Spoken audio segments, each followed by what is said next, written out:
here today at our 12th Musical Museum. We are Northwestern Music and Medicine program, founded in 2021 by Dr. Borna Vinakdapur and me, co-director Clara Takarabe. And NMFP explores how music can support health and healing. We bring together worlds of music and medicine, and our program offers live musical experiences for patients, whether it's here in Musical Museum or in our clinical research. And we study how music affects the brain and also other biological measures. One of NMP's signature offerings is the Musical Museum program, what we're here together for today, and it's a series designed especially for people living with mild to moderate dementia and their families. These events feature live performances that are both familiar and new, thoughtfully chosen to spark memories, invite connection, and spur curiosity and learning. I would like to introduce our guest artist today, Nathalie Cola. She is a French soprano praised for her floating, silky soprano and luminous presence. She performs with groups such as Haymarket Opera, Music of the Baroque, and the Chicago Symphony Orchestra Chorus. And teaches voice also at Concordia University Chicago and Triton College. Ms. Cola is a graduate of the Brussels Royal Conservatory and DePaul University, where she completed her operatic training and also completed her operatic training at the Swiss Opera Studio. Isabelle Olivier is a French harpist and composer known for her genre-crossing collaborations and innovative work across 25 countries. She has released a dozen albums and worked with artists including filmmaker Agnes Varda and drummer Peter Erstein. She's also the first composer laureate at Versailles Villa Lenoir. She was commissioned by the Art Institute of Chicago and supports projects that explore intercultural and intergenerational dialogue. Welcome.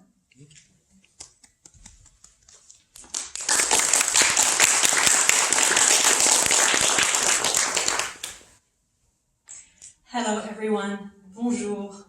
I am delighted to be back for this musical museum.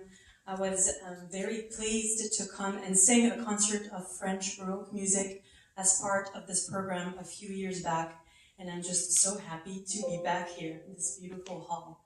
Thank you for joining us this afternoon. Isabelle and I are both French, as you have heard, and we share a common love for French music, French poetry, and really all sorts of different music. We wanted to bring you a little amuse-bouche, a little tasting plate of music that we like. The first piece that we have for you this afternoon is called Rossignolet du bois. Rossignolet is a tiny nightingale. This song is a traditional Occitan folk song. Occitanie is generally refers to the south of France, had its own culture, its own language. This song is a conversation between a poet, a woman, and a nightingale. At first, the poet asks for advice to the nightingale. Tell me how to love. Then, the nightingale answers, sing in the night for the pleasure of your damsel. The poet then tries his luck with the young woman. Will she let him approach? Finally, the answer, only if you give me the sun and the moon.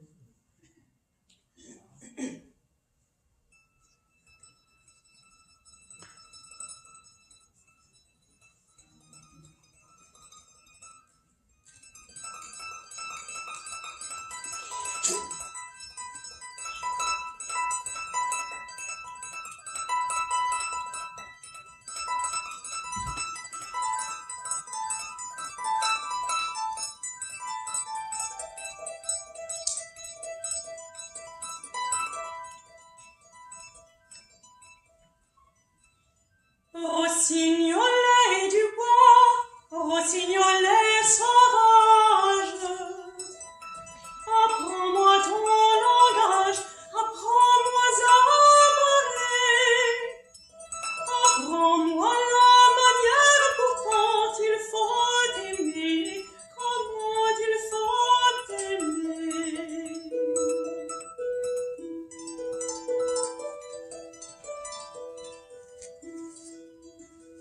Comment il faut aimer, je m'en vais vous le dire. Faut chanter des aubades un peu d'après les nuits. Faut lui chanter la belle, c'est pour vous réjouir, c'est pour vous réjouir.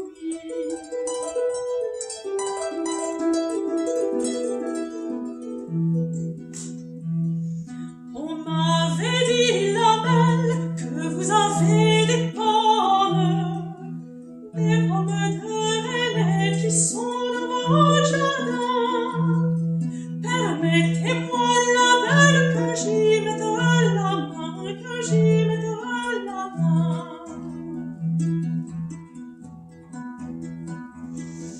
Non, je ne permettrai pas que vous tâchiez mes pommes. Prenez d'abord la lune et le soleil en main, puis vous pourriez toucher les pommes qui sont dans mon jardin, qui sont dans mon jardin.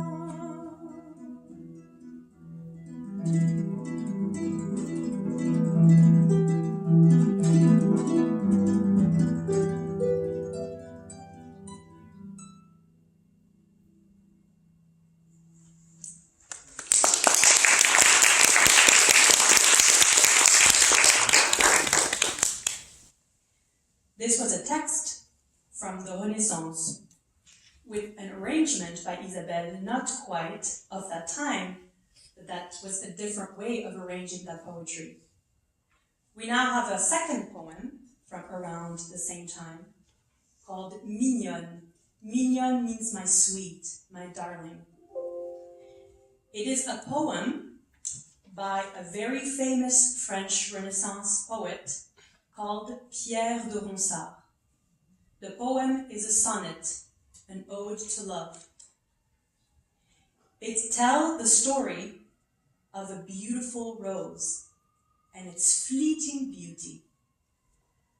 It is an invitation to seize the day and enjoy life's pleasures while they last. Isabelle is the composer. She has set the poem to music very beautifully in a dialogue between harp and voice.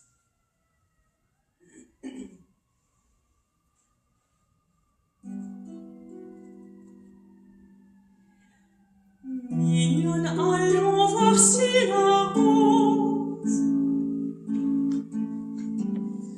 qui ce matin avait éclose sa robe de pourpre soleil n'a point perdu cette véprée. Les billes de sa robe pourprée, ils sont à votre pareil.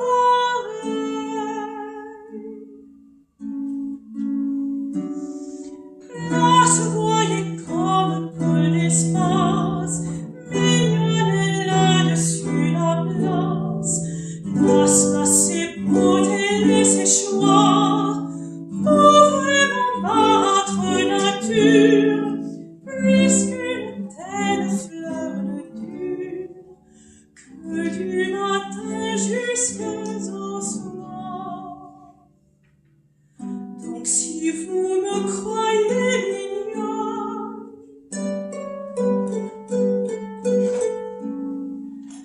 tandis que votre âge fleuronne,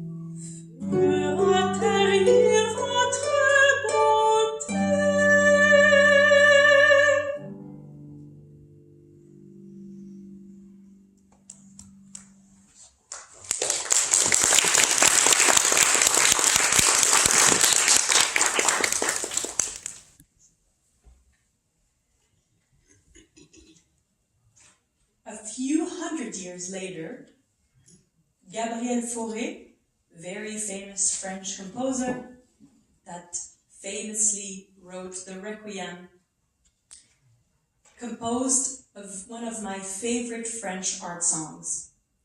The title is Lydia. It is the name of a woman, and originally for piano and voice, you will hear a version for harp and voice. This song depicts the beauty of Lydia. It describes her rosy cheeks, her white skin, her golden hair unraveling like gold in her neck. Her scent is like a mysterious lily. This song is a very powerful declaration of everlasting love, lust, and intimacy.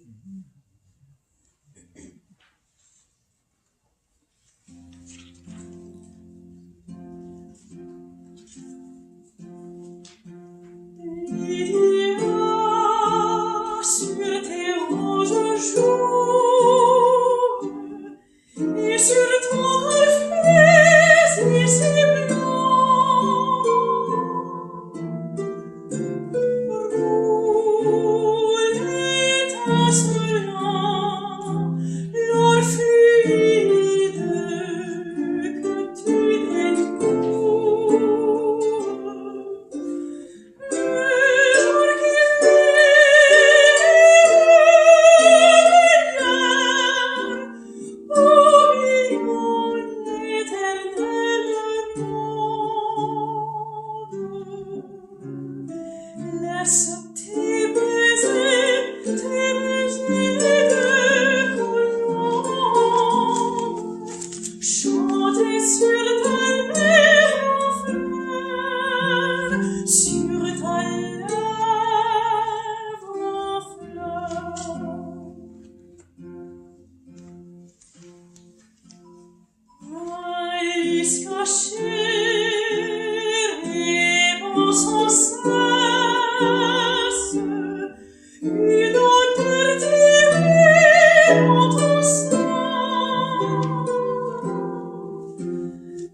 Let us jump forward another 100 years.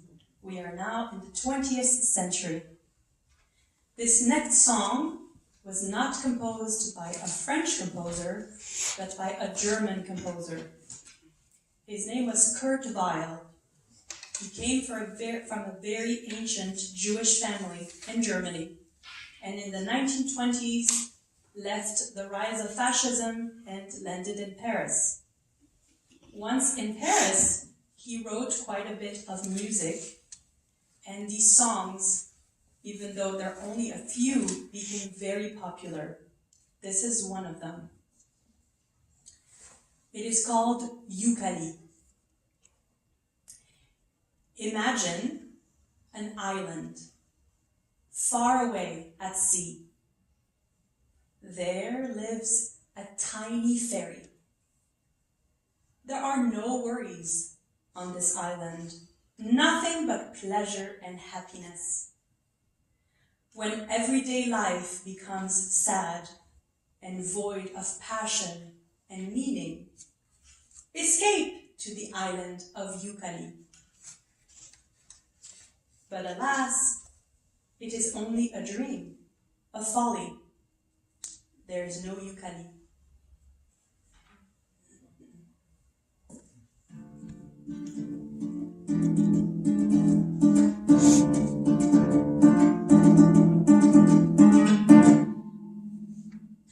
C'est presque au bout du monde, ma barque vagabonde, errant au gré de l'onde, m'y conduisit un jour.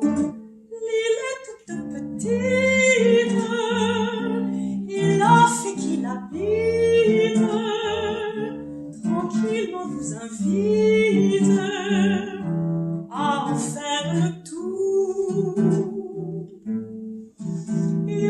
Youkali, c'est le pays de nos désirs. Youkali, c'est le bonheur, c'est le plaisir.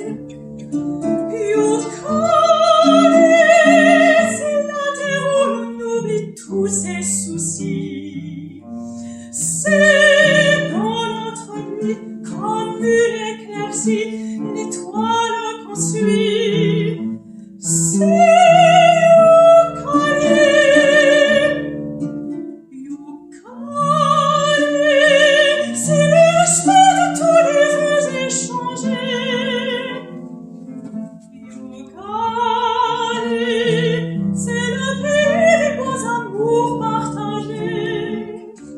C'est l'espérance qui est au cœur de tous les humains, la délivrance que nous attendons tous pour demain. Youkali, c'est le pays de nos désirs. Youkali, c'est le bonheur, c'est le plaisir. Mais c'est un rêve, une folie. Il n'y a pas de Youkali, mais c'est un rêve, une folie. Il n'y a pas de Youkali. Et la vie nous entraîne, lassante quotidienne, mais la pauvre âme humaine, cherchant partout l'oubli, a pour quitter la terre, se trouver le mystère, où nos rêves se terrent, en quelque Youkali. Youkali, c'est le pays de nos désirs. Youkali, c'est le bonheur, c'est le plaisir. Youkali, c'est la terre où l'on oublie tous ses soucis. C'est dans notre nuit comme une éclaircie, l'étoile qu'on suit. C'est Youkali.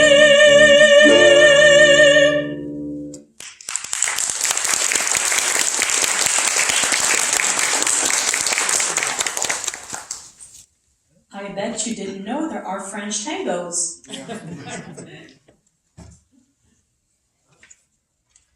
Let us jump another 100 years to nowadays.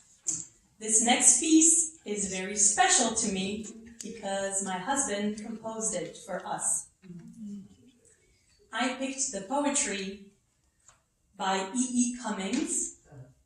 One of his famous poems was read at my wedding, and I've loved his poetry ever since.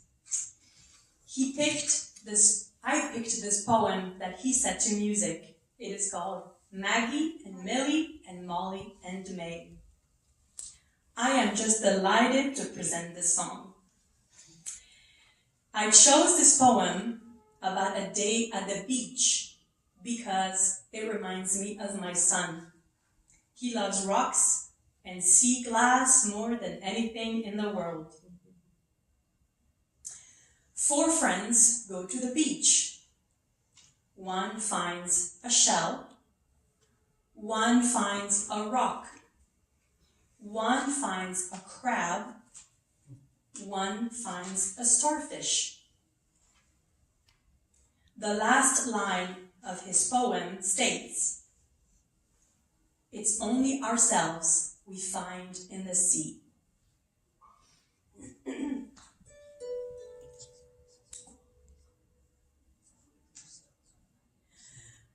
Maggie and Millie and Molly and May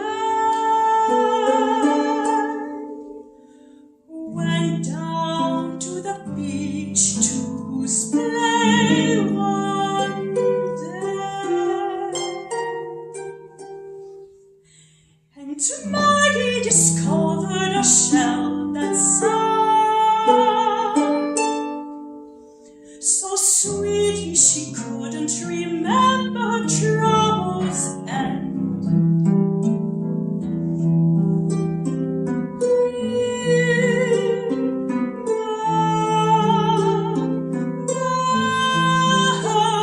Trouble's end. Millie befriended a stranded star whose race 5 languid fingers wore. And Molly was chased by a horrible thing which raced sideways while blowing bubbles in.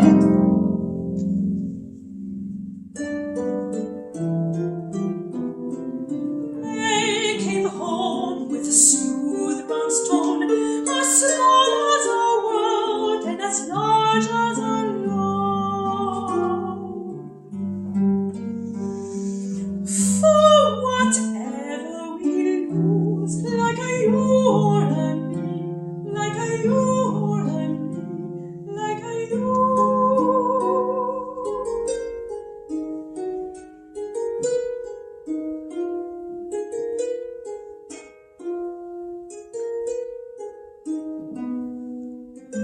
It's always ourselves we find in the sea.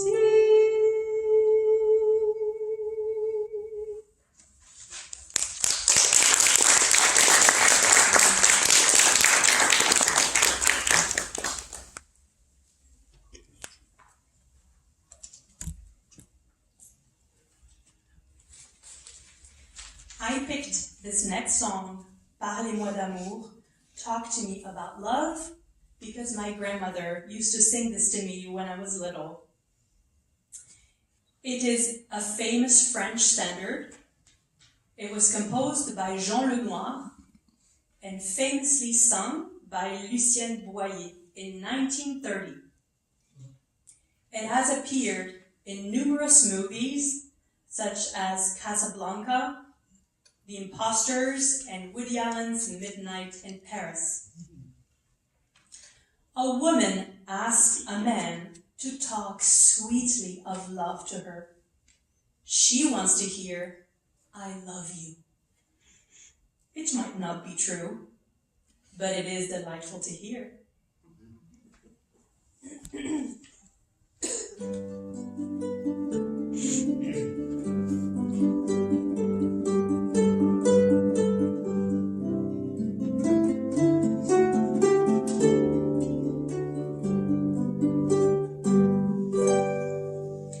Parlez-moi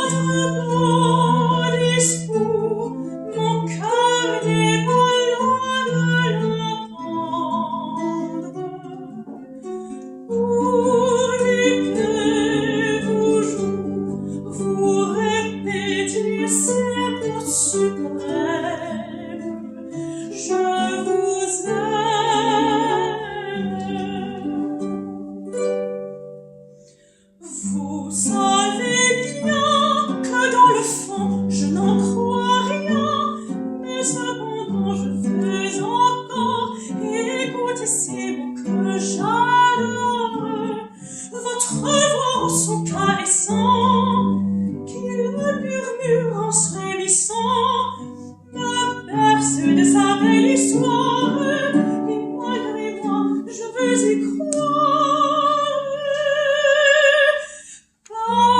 Parlez-moi d'amour, redites-moi des choses tendres.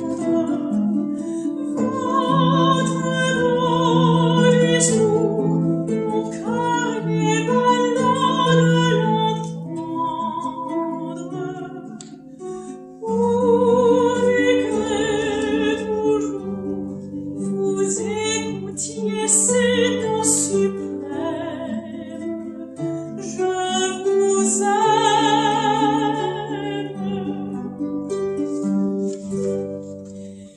Il est si doux, mon cher trésor, d'être un peu fou. La vie est parfois trop amère si l'on ne croit pas aux chimères. Le chagrin est vite apaisé, et se console d'un baiser. Du cœur on guérit la blessure par un serment qui le rassure. Parlez-moi d'amour, redites-moi des choses tendres. Votre beau discours, mon cœur n'est pas malade l'entendre. Pourvu que toujours vous répétiez ces mots suprêmes, je vous aime.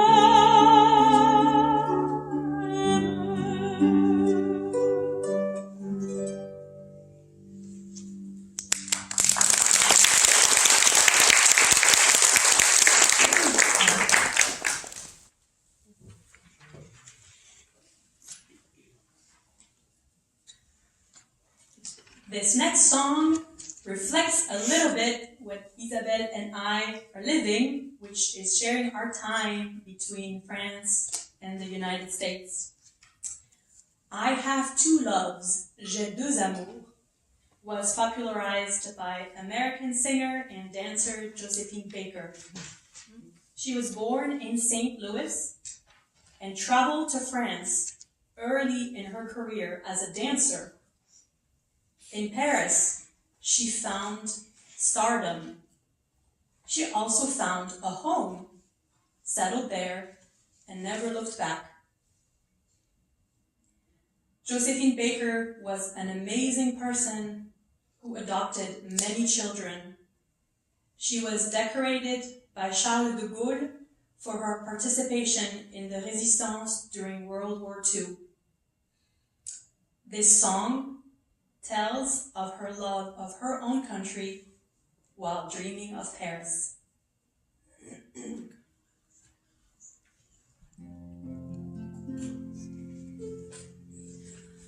On dit qu'au-delà des mers, là-bas sous le ciel clair, il existe une cité aux séjours enchantés. Et sous les grands arbres noirs, chaque soir, vers elle s'en va tout mon espoir. J'ai deux amours, mon pays et Paris, par eux toujours, mon cœur est ravi. Chicago est belle, mais à quoi bon le nier? Ce qui m'ensorcelle, c'est Paris, Paris tout entier.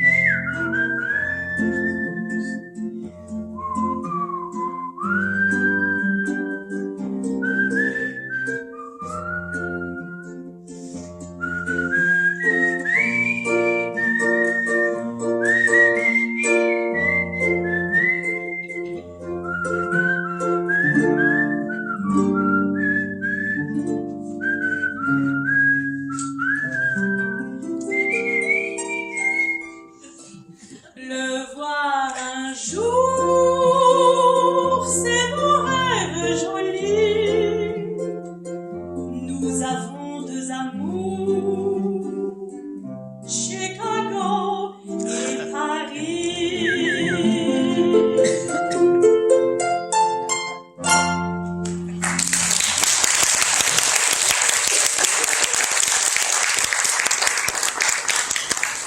Did you know you were going to hear whistling today? I want to take a moment to thank you again so much for joining us this afternoon. Isabelle and I would like to warmly thank Borna and Clara for having us and for the amazing work that you do here, establishing this tie between music and our brain.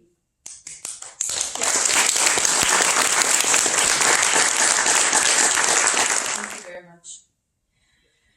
Our last song is another composition by Isabelle. The poem, Hope, was written by Emily Dickinson. It compares hope to a thing with feathers that perches in the soul and sings without the words and never stops at all. Listen to the hopeful and upbeat setting of the text. It is an invitation to hope and to sing. Thank you, and we wish you a happy spring.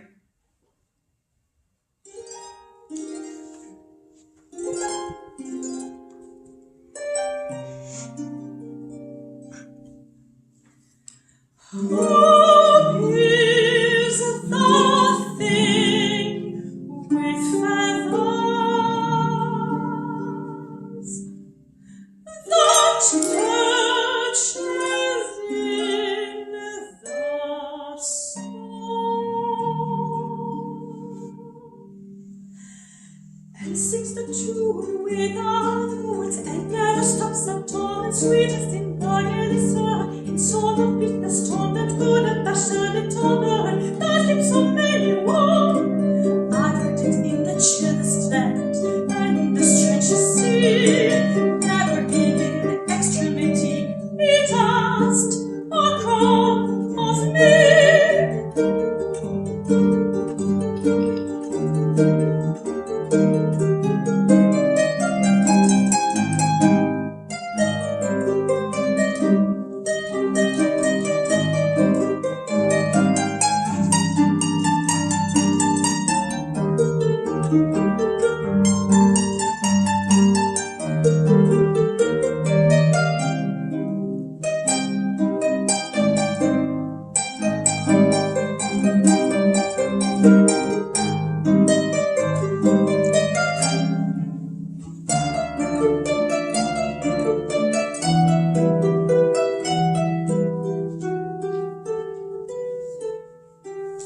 Hope is this thing with feathers that perches in the soul and sings the tune without a word and never stops at all. Hope is this thing with feathers that perches in the soul and sings the tune without a word and never stops at all. And never stops at all.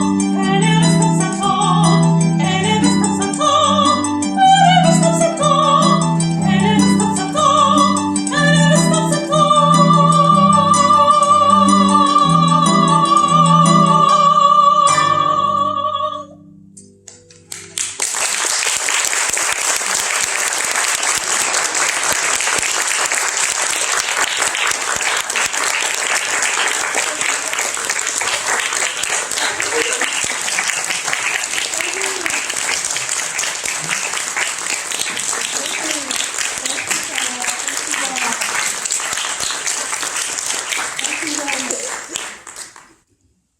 Thank you so much. Let's open it to some questions. Any questions, any points to discuss? It was beautiful. Thank you. Je vous remercie, madame. C'est un plaisir. Oh, Vraiment très gentil. Quel honneur. j'ai les... Des petits frissons qui montent. Plaisir. I mean, brought up the goosebump reaction, which is what we get with, with beautiful music, beautiful art. And then that's the highest level of happiness, or Yes. brain moving to art, and beautiful work with a beautiful voice, beautiful music. And what I noticed, I don't know French, but the way the articulation of French is, and then you do it so well, that adds another layer of music to the actual music. It's the language of what we call the phonemes in linguistics. And then we had two actually contemporary works, beautiful works. Thank you so much, Isabelle. Thank you so much. Thank you. I can make a comment about the French language. We do say that languages have a music to themselves. And I, as part of what I do, is I coach French diction for singers, for professional singers who are preparing operatic roles or simply brushing up some repertoire for auditions. And sometimes it can be challenging for American singers to grasp the language of French because English is a language that has peaks. Ba ba ba, da da da, da da da. Hey, wow, there's a lot of peaks, ups and downs. French is sort of flatlining. Bonjour, comment ça va? It's one line, and that can be very challenging to make sounds natural. I'm glad that you noticed that I'm doing good on the French diction. I've been practicing for 40 years. There is a question. So we had the pleasure of listening to you, which was really great and puts us in a different frame of mind as a result. So I'm wondering, how is it for you as performers? Do you go to a different space in your mind as you're performing? Yes. Go ahead. A part of playing music for you is to take a trip. So we never know where we're gonna go, but we are just ready to open something. So of course, first I think we open our heart, and second we let it go. And that's how we meet you. And I think that you understand the connection, which makes a big difference between a musician who only plays notes and another musician who really plays music. And I don't care about having a successful life, but I want to be dedicated to music, that's for sure, for more than 50 years.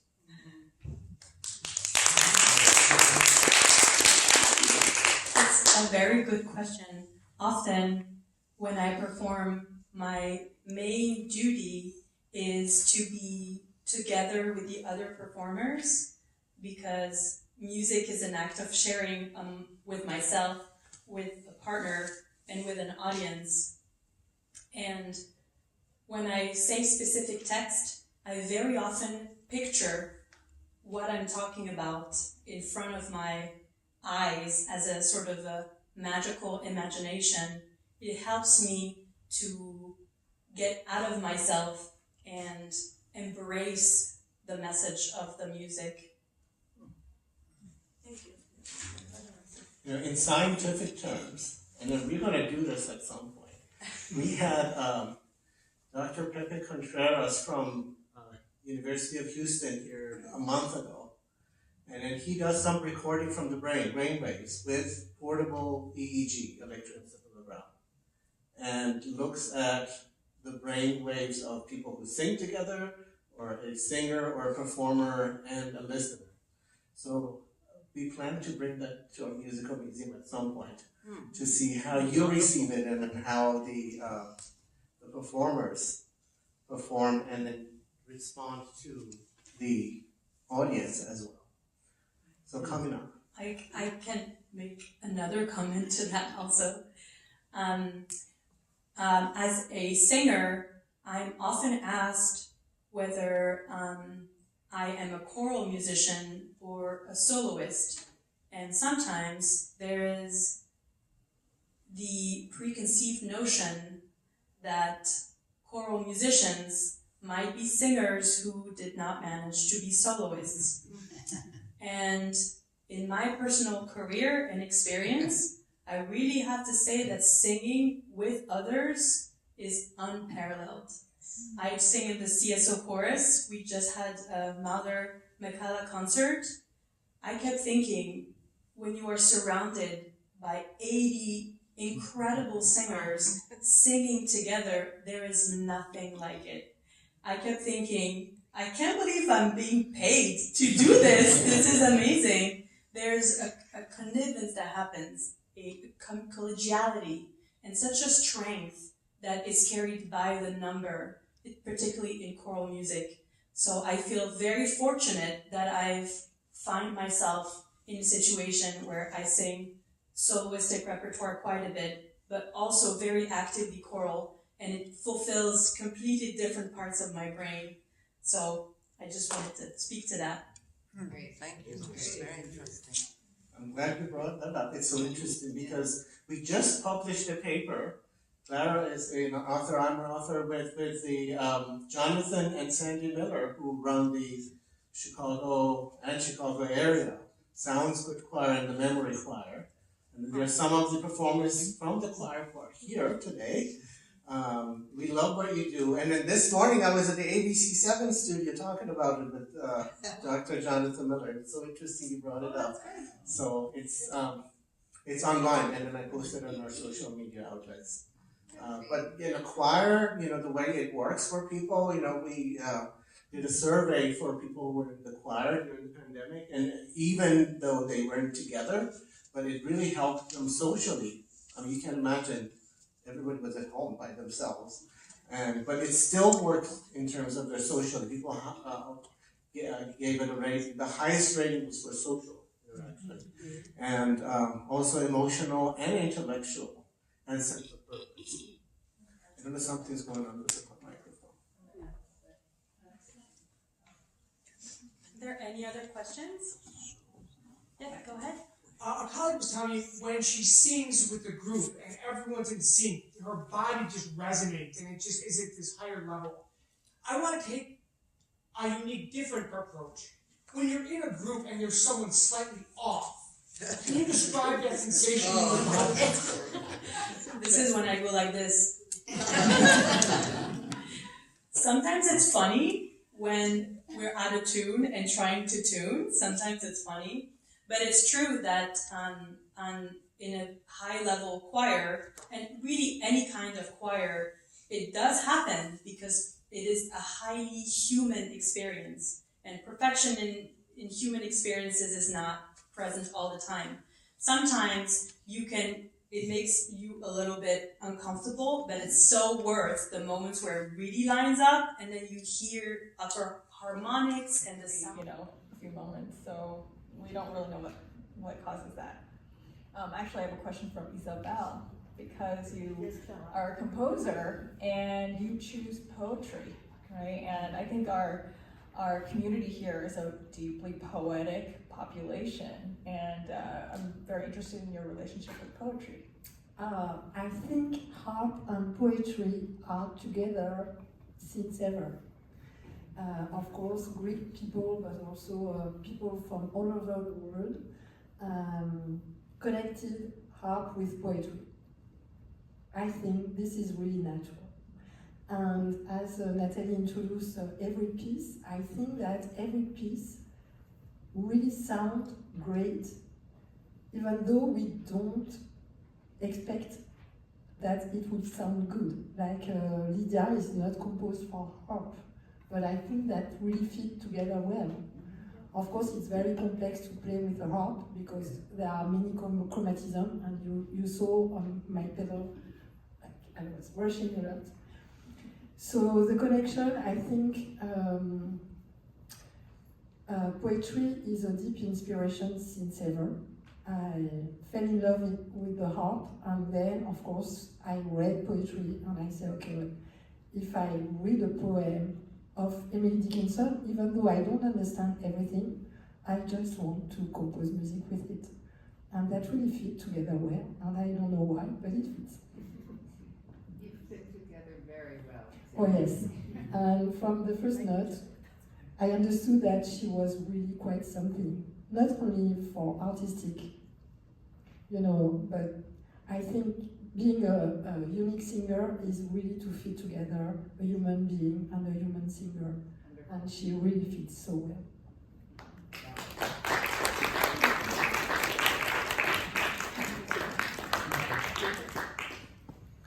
So Isabelle, what makes harp so therapeutic? I've been to, when I was an intern, a resident, every ICU I went to, there was a harpist there. So there was a line in the Bible saying, if you suffer from something, just ask someone to play the harp for you, and everything will fit together well. So I really think that harp has special vibes to heal people.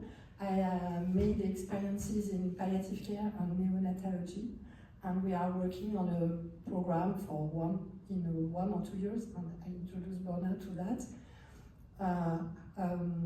Playing for patients or people in need with the harp will help to heal. And I think this is first of the vibes of the harp, even a little one has incredible vibes. But also the way that you can really play for people. I think because I improvise since ever, I know how to fit together in a room with people. How can you explain that with a scientist part? I'm not sure, but it happens.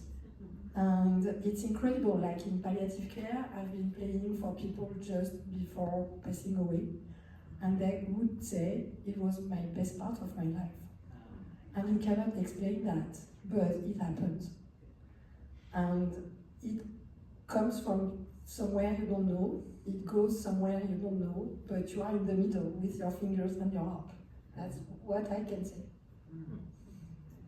When I talk about music and health, and then during the past month I've done so many talks, and 2 examples are David, who played for Sal, who had some mental illness, and then each time David played for him, this is in the Bible, he felt better. And then the story of Orpheus, the Greek god of music, who tamed the beasts with his harp. And then so it's all about the harp. So it's wonderful to have a harpist today. It was fantastic. Any other questions? Please.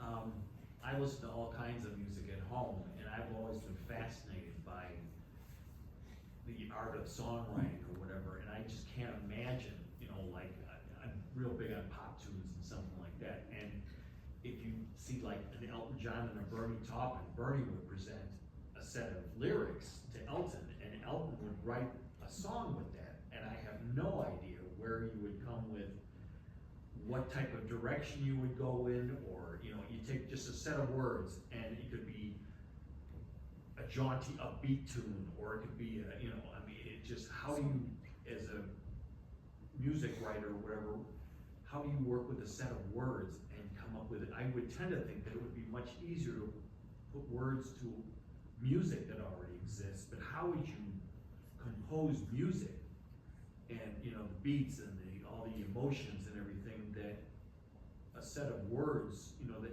would still fit the set of words that have been provided to you first? That's a good question, because every piece is different. So sometimes you hear lyrics and then you write music. Sometimes it's the opposite.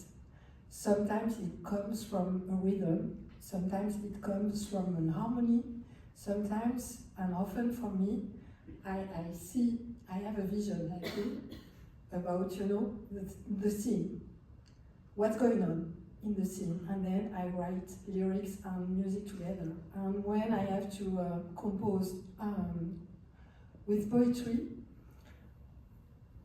the poetry has a kind of special rhythm. One option is to really fit together. One other option is not to fit 100%. And I prefer second option, because music has not to be illustrative. it has to offer something else. I composed a lot for film scoring, and if you tell the same story that the image, it's not powerful. If you tell another story that go together, but on the other hand, it can really be different. There is a kind of counterpoint, and I really like that. And especially when you imagine something in a book, like I composed a jazz opera based on The Baron in the Trees by Italo Calvino. So it's a young guy who will say, okay, I'm gonna not eat the snakes you asked me to, and I'm gonna live in a tree. And that's the whole story about his life in a tree.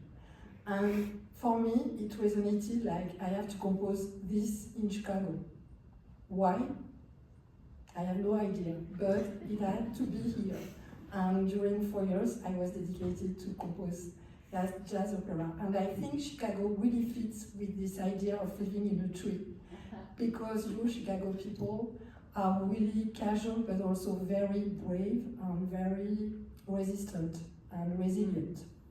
And it's really something I never saw before. And Italo Calvino was a kind of that creative guy, but also very dedicated to others, like Nathalie said. And I think that this city is very specific for that. It's very open. And when I arrived, the people were, okay, welcome, let's do that. As French people, they would say, forget it. Thank you. I can add something about the songwriting because I do a lot of educational events with young people to sort of show them the evolution of the song form through the ages. A lot of young people today listen to pop music of today, and sometimes they think that whatever is not now is not for them. And I show them that a song is just a song. The pop song of the 16th century were by Dowland. The pop songs of the 19th century were by other composers. And the form has evolved through the years. And today we sang other examples of that. To me, that form is very interesting, but it's very varied. At home, we listen to Earth, Wind and Fire and the Beatles on repeat. My son is obsessed with Michael Jackson. Those are just other songs. And it's fascinating to see that as a singer, I can sing with the same 12 notes, music covering so many years, and where the relationship between the music and the text is expressed differently in so many different ways. When I write music with my husband, who's a composer, he's really the composer, but sometimes I help. He will write music and I add music on it. But I think at the end of the day, there's no one way to write a song. There's as many ways as there are people around. Some people want to describe the text. Some people want to just make impressions. Some people want to start with the rhythm of the language. Some people want to start with just the harmonies. It can be really different through the composers, and I think it's a wonderful thing that it's such a pliable form, and a lot of commonalities between Dowland, 17th century lute music, and the Beatles. A lot of the chords are the same, but one is on lute and one is not on lute, of course. They are just as genius and they're just as popular for the people of the time. And I'm glad that you're bringing up this form of the song, because it is the most universal form, really. So. I wanted to just remind you that all of our concerts, the musical museum events are recorded, and we have them on our YouTube channel, Northwestern Music Medicine. So it's @ Northwestern Music and Medicine. You can either find it there or you can download our app. Those are the QR codes for the app. You can find them on Apple Store, or if you have Android, in the Google Play. And then this is how the app looks like. There's a tab for musical museum, and then there are other features too. That my favorite is the restorative music, which we've been using for our clinical trials, for our health providers. It's the calming music that we've been using, and it's only 20 minutes to listen to. And thank you again, Isabelle and Nathalie. I wanted to thank our donors. You know, these events have really survived because of your support. This is the list of our donors, and we do need your help to be able to continue these events for you. Thank you so much. We're going to continue the conversation outside at the reception. Thank you.